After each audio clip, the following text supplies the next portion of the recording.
ગુજરાતમાં 7 દિવસ રહેશે વરસાદી માહોલ. ભારે વરસાદની આગાહી નહીં. સૌરાષ્ટ્ર કચ્છમાં હજુ પણ 28% વરસાદની ઘટ. ગુજરાતમાં આગામી 7 દિવસ હળવાથી મધ્યમ વરસાદની હવામાન વિભાગે આગાહી કરી છે. રાજ્યમાં લો પ્રેશર સિસ્ટમ અને મોન્સૂન ટ્રફ સક્રિય હોવાથી વરસાદી માહોલ યથાવત રહેવાની શક્યતા છે. અમદાવાદમાં પણ આગામી દિવસોમાં હળવાથી મધ્યમ વરસાદની આગાહી કરવામાં આવી છે. રાજ્યમાં દક્ષિણ પશ્ચિમથી પશ્ચિમ તરફના પવન ફૂંકાઈ રહ્યા છે, જેના કારણે વરસાદી સિસ્ટમને વધુ અસર મળી શકે છે. आने वाले 7 दिनों के लिए गुजरात स्टेट के सारे डिस्ट्रिक्ट कवर है, जिसमें लाइट टू मॉडरेट रेन का पूर्वानुमान है. लो प्रेशर एरिया अभी भी नॉर्थ ईस्ट एमपी के आसपास बना हुआ है और एक मानसून ट्रफ है जो अमृतसर से होते हुए लो प्रेशर एरिया को जा रही है.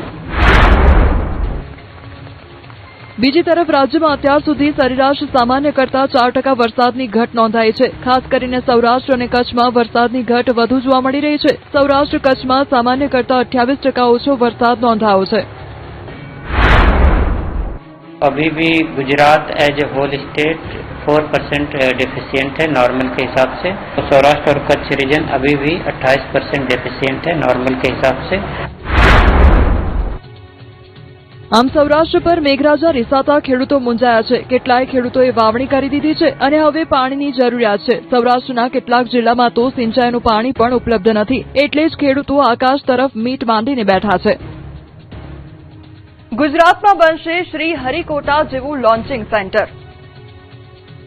ગુજરાત હવે અંતરિક્ષ ક્ષેત્રે વધુ એક મોટી છલાંગ લગાવવા જઈ રહ્યું છે. સૌરાષ્ટ્રમાં શ્રી હરિકોટા જેવું સેટેલાઇટ લોન્ચિંગ સેન્ટર બનાવવાની તૈયારી ચાલી રહી છે. વિજ્ઞાન અને ટેકનોલોજી મંત્રી અર્જુન મોઢવાડિયાએ આ અંગે જાહેરાત કરી હતી. એટલે કે સૌરાષ્ટ્ર હવે સિંહોની ભૂમિની સાથે સાથે સેટેલાઇટ લોન્ચિંગની ભૂમિ પણ બનવા જઈ રહી છે. અર્જુન મોઢવાડિયાએ કહ્યું કે ગીર સોમનાથ જિલ્લાના કોડીનાર નજીક સેટેલાઇટ લોન્ચિંગ સ્ટેશન ઊભું કરવાની દિશામાં સરકાર આગળ વધી રહી છે. સેટેલાઇટ લોન્ચિંગ માટે કોડીનારનું લોકેશન યોગ્ય જણાતા જરૂરી જમીન સંપાદનની પ્રક્રિયા હાથ ધરાઈ છે. આ માટે કલેક્ટરને આવશ્યક જમીન સંપાદિત કરવા સૂચના પણ આપવામાં આવી છે. એટલે હવે ભવિષ્યમાં સૌરાષ્ટ્રની ધરતી પરથી સેટેલાઇટ અવકાશમાં ઉડાન ભરતું જોવા મળી શકે છે. જો કે હજુ જમીન સંપાદન અને લોન્ચિંગ સાઇટ તૈયાર કરવા માટે સમય લાગી શકે છે, પરંતુ આગામી વર્ષોમાં ગુજરાતમાંથી પણ સેટેલાઇટ લોન્ચિંગ થશે તે નક્કી છે. રાજકોટમાં નેતાજીએ તોડ્યા નિયમ. નંબર પ્લેટ વગરના વાહનો લઈને નીકળ્યા. રાજકોટમાં પોલીસ કમિશનરના જાહેરનામાને લઈને ફરી સવાલો ઉભા થયા છે. આમ તો નાગરિકોને નિયમોમાં રાખવા માટે જનપ્રતિનિધિઓએ નિયમોનું પહેલા પાલન કરવું પડે, જેથી જનપ્રતિનિધિને જોઈને નાગરિકો પણ એ રસ્તે વળે. પરંતુ રાજકોટમાં ઉલટી ગંગા ચાલી રહી છે. લોકોની સુરક્ષા માટે બનાવેલા નિયમોનું કેટલાક નેતાઓ અને કેટલાક પોલીસ કર્મીઓ જ ઉલ્લંઘન કરી રહ્યા છે. રાજકોટ પશ્ચિમના ધારાસભ્ય ડોક્ટર દર્શિતા શાહ બાદ હવે રાજકોટ જિલ્લા ભાજપના પૂર્વ પ્રમુખ નાગદાન ચાવડા પણ નંબર પ્લેટ વગરની કારમાં જોવા મળ્યા. મીડિયા દ્વારા ધ્યાન દોરવામાં આવતા નાગદાન ચાવડાએ પોતાની કારમાં નંબર પ્લેટ લગાવી હતી. જોકે અત્યાર સુધી નંબર પ્લેટ કેમ નહોતી લગાવી તેને લઈને પણ સવાલો ઉઠ્યા. આ પહેલા શુક્રવારે વોર્ડ નંબર 1માં યોજાયેલી બાઇક રેલી દરમિયાન ધારાસભ્ય doctor Darshita Shah number plate વગરના ટુ વ્હીલર પર મુસાફરી કરતા જોવા મળ્યા. પોલીસની પ્રાથમિક તપાસમાં આ ટુ વ્હીલર વોર્ડ નંબર 1ના મહિલા કોર્પોરેટરના પતિના નામે હોવાનું સામે આવ્યું હતું. મીડિયા મારફતે મામલો પોલીસ સુધી પહોંચ્યા બાદ દંડની કાર્યવાહી કરવામાં આવી હતી. મહત્વનું છે કે રાજકોટ પોલીસ કમિશનર બ્રિજેશ કુમાર ઝાએ નંબર પ્લેટ વગરના વાહનો સામે કડકાઈના આદેશ આપ્યા છે. પરંતુ આ જાહેરનામા વચ્ચે જ ભાજપના નેતાઓના વાહનો નંબર પ્લેટ વગરના જોવા મળતા હવે નિયમના અમલ સામે સવાલો ઉઠી રહ્યા છે. એટલું જ નહીં, ન્યૂઝ 18 ગુજરાતી રિયાલિટી ચેકમાં પોલીસના કેટલાક વાહનો પણ નંબર પ્લેટ વગરના હોવાનું સામે આવ્યું છે. ત્યારે કાયદો સામાન્ય નાગરિક માટે કે તમામ માટે તેવો સવાલ ઉભો થયો છે. રાજકોટમાં ન્યૂઝ 18 ગુજરાતીના અહેવાલની અસર જોવા મળી છે. રાજકોટ જિલ્લા ભાજપના પૂર્વ પ્રમુખ નાગદાન ચાવડાએ નંબર પ્લેટ ફિટ કરાવી રાજકોટ શહેર ટ્રાફિક દ્વારા કાળા કલરની ફિલ્મ પણ દૂર કરવામાં આવી છે. રાજકોટ ટ્રાફિક પોલીસ દ્વારા 500 રૂપિયાનો દંડ ફટકારવામાં આવ્યો, તો નાગદાન ચાવડાએ દંડની ઓનલાઈન ચૂકવણી કરી. ધારાસભ્ય ડોક્ટર દર્શિતા શાહના વાયરલ વિડીયોનો મામલો સામે આવ્યો છે. નંબર પ્લેટ વગરના બાઇકમાં રેલી કાઢવામાં આવી હતી. ટ્રાફિક પોલીસે બાઇક ચાલક સામે કાર્યવાહી કરી.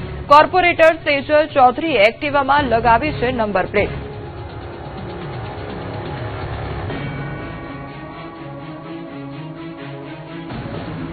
તો રાજકોટ પોલીસ કમિશનરના જાહેરનામાનો મામલો અને ભારતીય જનતા પાર્ટીના નેતા બાદ હવે ભાજપ સાથે સંકળાયેલી યુવા પાંખના નેતાઓની રેલીના વિડીયો પણ વાયરલ થઈ રહ્યા છે. અખિલ ભારતીય વિદ્યાર્થી પરિષદની રેલીમાં કાળા કાચ અને નંબર પ્લેટ વગરની કાર દેખાઈ રહી છે. રાજકોટ શહેર પોલીસ અખિલ ભારતીય વિદ્યાર્થી પરિષદના હોદ્દેદારો તેમજ કાર્યકર્તાઓ વિરુદ્ધ કાર્યવાહી કરવામાં આવશે કે કેમ તેને લઈને સવાલ ઉદ્ભવી રહ્યો છે. ડુંગળી અને ખાંડના ભાવથી સામાન્ય જનતા પર મોંઘવારીનો માર, ગૃહિણીઓનું બજેટ ખોરવાયું. મોંઘવારીનો માર સહન કરી રહેલા સામાન્ય લોકોને વધુ એક ઝટકો લાગ્યો છે. ખાંડ બાદ હવે ડુંગળીના ભાવમાં પણ મોટો વધારો થયો છે. છેલ્લા અઠવાડિયામાં ખાંડ અને ડુંગળીના ભાવ આસમાને પહોંચી ગયા છે. બીજી તરફ મોંઘવારીના માર મુદ્દે કોંગ્રેસ મેદાને આવી છે. કોંગ્રેસના સભ્યો અનોખી રીતે વિરોધ પ્રદર્શન કરી રહ્યા છે. છેલ્લા એક અઠવાડિયામાં ડુંગળીના ભાવમાં લગભગ 30% વધારો થયો છે. ઓછા પુરવઠાના કારણે ભાવ વધ્યા હોવાનું વેપારીઓ જણાવી રહ્યા છે. અમદાવાદમાં ડુંગળીનો ભાવ પ્રતિ કિલો 40 થી 50 રૂપિયા સુધી પહોંચી ગયો છે. ડુંગળીના ભાવ વધતા ગૃહિણીઓનું બજેટ ખોરવાયું છે. ડુંગળી સાથે અન્ય શાકભાજીના ભાવમાં પણ વધારો જોવા મળી રહ્યો છે, જેના કારણે સામાન્ય પરિવારના ઘર ખર્ચ પર સીધી અસર પડી રહી છે.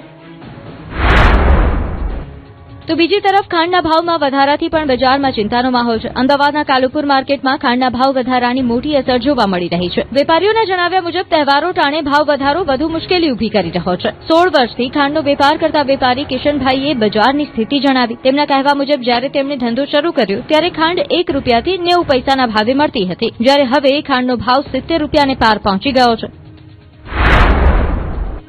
ખાંડના વધતા ભાવ સામે જૂનાગઢમાં મહિલા કોંગ્રેસે અનોખો વિરોધ કર્યો. મહિલા કોંગ્રેસે ખાંડ વગરની મોડી ચા બનાવી લોકોને પીવડાવી. મહિલાઓએ પણ ખાંડ વગરની ચા પીને વિરોધ નોંધાવ્યો. કોંગ્રેસના જણાવ્યા મુજબ ખાંડનો ભાવ અગાઉ 45 રૂપિયા હતો, જે હવે વધીને 71 થી 72 રૂપિયા પ્રતિ કિલો સુધી પહોંચી ગયો છે.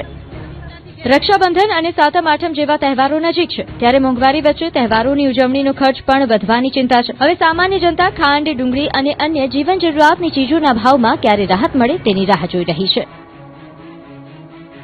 રાજકોટથી અમદાવાદ સુધી ખાણીપીણીમાં બેદરકારીનો પર્દાફાશ, તંત્રની ચારેય તરફ તપાસ અને કાર્યવાહી. ગુજરાતમાં ખાણીપીણીની વસ્તુઓની ગુણવત્તા સામે તંત્રએ કડક કાર્યવાહી શરૂ કરી છે. ગાંધીનગર, અમદાવાદ, દાહોદ સહિત જિલ્લાઓમાં દરોડા પાડવામાં આવ્યા. પાટનગરમાંથી તો ફૂડ સેન્ટરમાં પાઉના પેકેટને ઉંદરો કાતરી ગયા હોય તેવા દ્રશ્યો જોવા મળ્યા, જ્યારે રાજકોટમાં બાળકોને બળેલી રોટલી પીરસવામાં આવી. દાહોદના જાલોદમાં હોટલ અને રેસ્ટોરન્ટમાં સઘન ચેકિંગ હાથ ધરાયું. પ્રાંત અધિકારી, મામલતદાર અને ફૂડ સેફટી અધિકારીની ટીમોએ ખાણીપીણીની દુકાનોની તપાસ કરી. ગેરરીતિ મળતા કાયદેસરની કાર્યવાહી કરવામાં આવી. તો અમદાવાદમાં એએમસીના ફૂડ વિભાગે કાંકરિયા વિસ્તારમાંથી 408 કિલો શંકાસ્પદ પનીર ઝડપ્યું. હેડકી નર્સરી પાસેના પાર્કિંગમાંથી લક્ઝરી બસમાં પનીરનો જથ્થો મળી આવ્યો હતો. આ પનીર રાજસ્થાનના જોધપુર અને પાલીથી અમદાવાદ લાવવામાં આવ્યું હતું. હવે સેમ્પલના રિપોર્ટ ન આવે ત્યાં સુધી 1,61,000 રૂપિયાનો જથ્થો સીઝ કરવામાં આવ્યો છે. ગાંધીનગરમાં પણ મહાનગરપાલિકાની કાર્યવાહી સામે આવી. એક ફૂડ સેન્ટરમાં ઉંદર કાતરેલા પાઉના પેકેટ મળી આવ્યા હતા. પટ્ટી વડાપાઉનું રજીસ્ટ્રેશન 7 દિવસ માટે સસ્પેન્ડ કરાયું છે. ગ્વાલિયા ફૂડમાંથી એક્સપાયર્ડ જથ્થો મળતા સ્થળ પર જ તેનો નાશ કરાયો. અન્ય 2 પેઢીને પણ નોટિસ ફટકારવામાં આવી છે. રાજકોટમાં આંગણવાડીના ભોજનને લઈને ગંભીર સવાલો ઉઠ્યા. રેલનગરની 20 આંગણવાડીમાં બળેલી રોટલી અને કાચો શીરો પીરસાયો હોવાનો આક્ષેપ છે. નવા કોન્ટ્રાક્ટરે માત્ર 5 દિવસમાં જ નબળું ભોજન આપવાનું શરૂ કર્યું હોવાનો આક્ષેપ થયો છે. કુપોષિત બાળકોને આવા ભોજનથી પોષણ કેવી રીતે મળશે તેવો સવાલ ઉઠ્યો છે. હિંમતનગરમાં રખડતા ઢોરનો વધતો ત્રાસ, 111 પશુ પકડાયા છતાં સમસ્યા યથાવત. હિંમતનગર શહેરમાં રખડતા પશુઓનો ત્રાસ દિવસે ને દિવસે વધી રહ્યો છે. પાલિકા દ્વારા પશુઓ પકડવા માટે ખાનગી એજન્સીને કામગીરી સોંપવામાં આવી છે. તેમ છતાં શહેરના રસ્તાઓ પર હજુ પણ પશુઓના ટોળા જોવા મળી રહ્યા છે. પાલિકાના દાવા મુજબ છેલ્લા 10 થી 12 દિવસમાં 111 જેટલા રખડતા પશુઓને પકડી ગૌશાળામાં મોકલવામાં આવ્યા છે. આ કામગીરી માટે પશુ દીઠ અંદાજે 4,500 થી 5,000 રૂપિયા સુધીનો ખર્ચ કરવામાં આવી રહ્યો હોવાનો પાલિકાનો દાવો છે. પશુઓને પકડીને પાલનપુર તેમજ ડીસાના ટેટોડા ખાતે આવેલી ગૌશાળામાં મોકલવામાં આવ્યા છે. છે। જો કે આટલો ખર્ચ થવા છતાં શહેરમાં રખડતા પશુઓની સમસ્યા યથાવત રહેતા પાલિકાની કામગીરી સામે સવાલો ઉઠી રહ્યા છે। શહેરના અલગ અલગ વિસ્તારોમાં રસ્તા વચ્ચે પશુઓના જમાવડાથી વાહન ચાલકોને પણ મુશ્કેલીનો સામનો કરવો પડી રહ્યો છે। અચાનક રસ્તા વચ્ચે આવી જતા પશુઓના કારણે અકસ્માતનું જોખમ પણ સતત વધી રહ્યું છે। સ્થાનિકોની માંગ છે કે પાલિકાની ખુલ્લી જગ્યામાં કાયમી ઢોરવાડો બનાવવામાં આવે અને રખડતા